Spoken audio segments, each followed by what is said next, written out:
SCP-002-ND, aka a Michevious virus. Object Class Euclid. Special Containment Procedures. All personnel assigned to SCP-002-ND are to receive mimetic inoculation against its effects. Media outlets are to be monitored for any mention of SCP-002-ND. Foundation programmers assigned to the anomaly are tasked with developing and continually updating antiviral programs for SCP-002-ND, and to share these files via anomalous donations with any and all contactable antivirus software developers globally.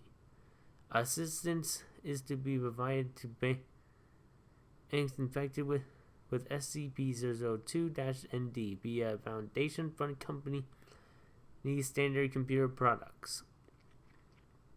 Stage 1 infected must be detained and verbally discouraged from proceeding with their search. In case of resistance or open hostilities from Stage 1 infected, the use of non-lethal force and forced amnestisation Class A is authorized. Stage 2 infected SCP-ND-2 must be apprehended and transported to the nearest Foundation's facility for removal of anomalous materials and subsequent medical treatment, often including eye surgery. All affected individuals are to be issued Class B amnestics once they have cleared the infection. In case of spread of SCP-002-ND reaches epidemic or greater proportions, large-scale use of amnestics is authorized.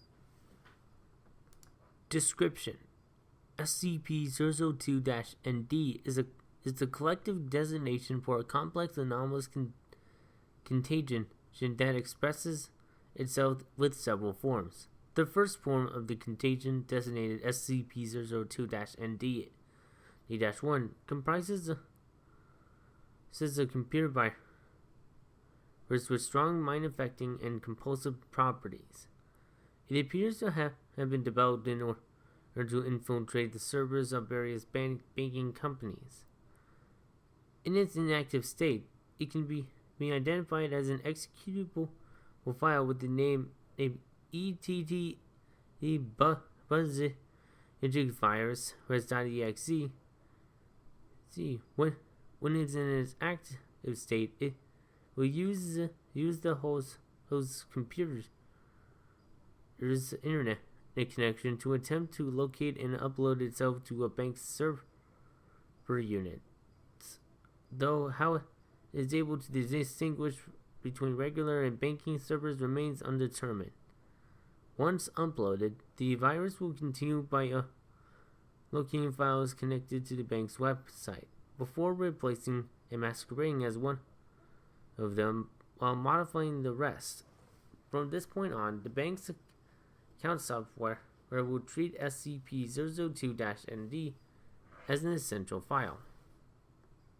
Once SCP-002-ND-1 has established itself, its anomalous effects will manifest upon the bank's login page. Upon an attempted login, the page will display an error message explaining the service to be malfunctioning, and provides a further reading, collapsible detailing a suggested solution. The text underneath suggests as the user should attempt to attach a blue fruit sticker to the cornea sola on each eye and the apex of their tongue. Then try again. Despite the associated health risk is the served nature of the request, approximately 80% of the exposed subjects will treat the information as valid and develop a strong compulsive need to locate hit and attach blue fruit stickers to themselves as outlined in the text. This changed state of mind, designated SCP-002-ND-2, has been identified as a cognitive infection and has proven to be anomalous and directly caused by SCP-002-ND-1. In this stage, however, affected subjects are still receptive to external communication and may be helped to overcome the infection via rational arguments. As soon as the subject suffering from SCP-002-ND-2 attaches a blue fruit sticker to any of the specified areas, brain activity will undergo radical fluctuations and become progressively reduced with each added sticker. Once all three are attached, characterized by markedly reduced brain activity and severely impaired executive brain functions, such individuals can no longer be regarded as autonomous human beings and are designated as SCP-002-ND-3. Infected individuals can be characterized by the following symptoms: continuous staring, constant smiling, awkward speech patterns resembling dyspraxia, and universally obsessive-compulsive behavior, by which instances of SCP-002-ND-3 attempt to propagate the contagion by either reiterating the instructions of SCP-002-ND-1 or forcibly attaching stickers to tongues and eyes of uninfected subjects. Instances of SCP-002-ND-3 seemingly may have the ability to produce blue fruit stickers from nowhere. Epidemiologically, SCP-002-ND operates in the following manner. 1. SCP-002-ND-1 Computer virus infects a computer, exploiting its internet connection to propagate onto other computers. A telltale sign of this is that connection speeds on the computers are perceived as sluggish, as the virus is using up the majority of its bandwidth. 2. Once a banking server or computers have been affected, SCP-002-ND will use info-hazardous text to transfer it onto a reader's central nervous system, becoming SCP-002-ND-2. Obsessive-compulsive behavior. 3.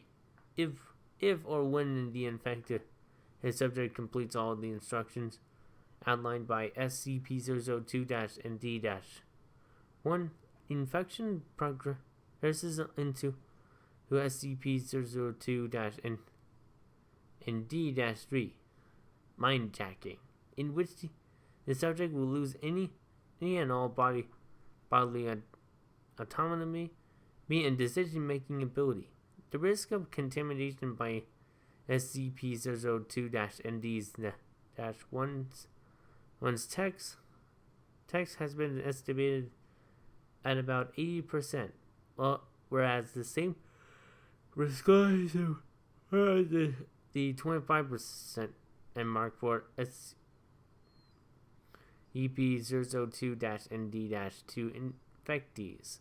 Verbal communication, and around 70% for the same by instances of SCP-002-ND-3.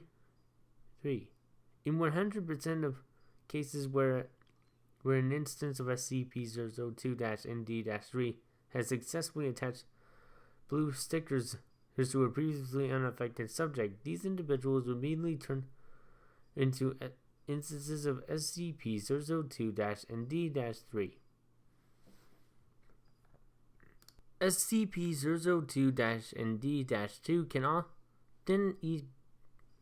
often easily be cured by reasoning with the infected or by the administration of anesthetics. However, SCP-002-ND-3 instances can only be cured by the complete removal of all fruit stickers from the affected individual. In around 50% of all cases, the fruit stickers are placed flatly and fully glued on instances' eyeballs rather than being crushed, complicating in removal. At this stage, ocular damage is largely unavoidable, though not necessarily irreparable. Following removal, the affected individual will usually enter a comatose state for 1 to 2 hours, after which they will awaken with full functionality.